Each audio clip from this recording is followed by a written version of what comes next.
Heç vaxt həbsdə olmayan qanuni oğru. Yəqin məsələnin bu tərəfi sizin də diqqətinizi çəkdi. Lent Azın hazırladığı bu materialda oğru aləmində pioner ləqəbi ilə tanınan Nefteyugansklı Azad Axmadiyevin həyat hekayəsindən danışacağıq. Qanuni oğru Azad Axmadiyev olduqca müəmmalı bir şəxsdir. Ən birinci müəmma isə pionerin heç vaxt mühakimə olunmaması ilə bağlıdır. Onun tərcümeyi halında kifayət qədər boş yerlər var.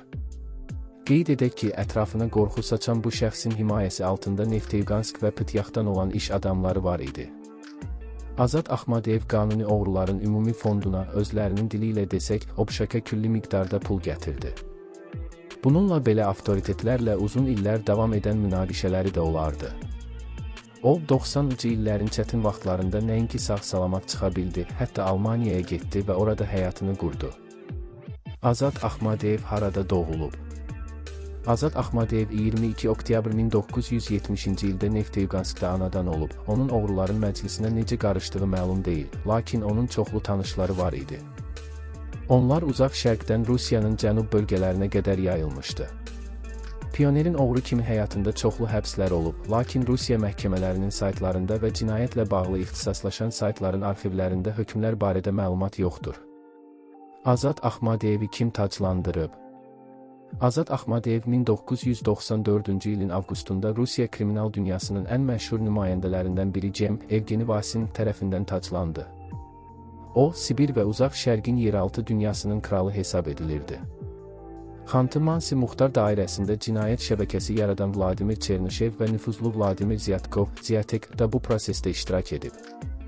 2 il sonra Moskvada oğruların toplantısında arasında Axmadiyevin də olduğu uqradan olan oğrular Murman Qugutsidzeni tacdan məhrum etmək və onu öldürmək qərarına gəldilər. Məlumata görə Xanты-Mansi Muxtar dairəsinin avtoritetləri ilə ifşa olunan şəxs arasında uzun, barışmaz mübahisə olub. Bu iş Qugutsidze ilə eyni istintaq təcridxanasında olan qanun oğru Vaje Ramişviliyə həvalə edildi. Bu foto çox sonra çəkilib, orada Vladimir Zyatkov və Azad Axmadiyev əks olunub. Mənbə: Primejrimi, Azad Axmadiyevin həbsi. 1996-cı ilin sonunda artıq Azadın oğru dünyasında himayə etdiyi xaç oğulları Pıtyaxdan olan qanuni oğrular Vitali Parşin və Mikhail Lunev. Onların vasitəsilə Moskvaya obşaka inanılmaz məbləğlər göndərilirdi. Bir müddət sonra isə Parşin, Axmadiyev və Lunev cinayətkar birlik təşkil etdiklərinə görə tutuldular. Onlar bir həftə istintaq təcridxanasında olublar və məhkəmə zalında sərbəst buraxılıblar. Hər üçü şöbəyə ətraflı izahat verib yola düşdülər. Azad Axmadiyev Azərbaycanlı tacirlərin davasında. 1997-ci ilin mayında Azərbaycanlı tacirlər xərac yığanlara üsyan edirdi. Hətta onlar reketlərin maşınlarını dağıtmağa gedirdilər. Bu zaman Azad Axmadiyev Pıtyaxdakı bu münaqişəni yoluna qoymağa gedir. Həmin zaman tacirlərdən tələb edilən pul kifayət qədər tezləşdirilirdi. Qəzəbli Azərbaycanlılar bu hala dözməyib onlardan pul tələb edən təşkilatı məhv etməyə getdilər. Onların toplaşdığı izdihamda 200-dən çox adam var idi. Etirazçılar təşkilat üzvlərinin maşınlarını aşırdırdılar. O zaman Parşin daha sonra qruplar arası münaqişənin qarşısını almaq qərarına gəlib və şəhər hamamının yaxınlığındakı keçidə gedib və onun adamlarından biri Azərbaycanlını vurub kütləvi dava düşüb və Parşin qaçmağa məcbur olub.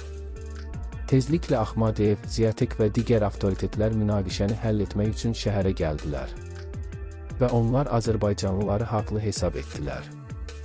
Bu zaman çətin də olsa Azad və Vladimir Zyatkov Parşin titulunu qorumalı oldular. Azad Axmadiyev indi haradadır? Axmadiyev uzaq şərq qanuni oğrularının bir çox ad günündə və dəfn mərasimlərində iştirak edirdi. Həmin bölgədə xüsusi hörmətə sahib idi. Azad Axmadiyev dəfələrlə Nefteyugansk, Komsomolsk-na-Amur, Dubay və digər şəhərlərdə oğruların yığıncaqlarında olub, tac qoyma mərasimlərində və oğru titullarının ləğv edilməsində iştirak edib. Azad Axmadiyev portret şəkli.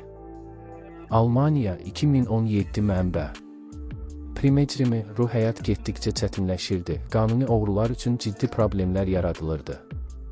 Buna görə 2010-cu illərdə Azad Axmadiyev Almaniyaya köçdü və bu günə qədər orada yaşayır. Mediada onun Avropa ölkələrindən birindən fotosunu dərc edilib.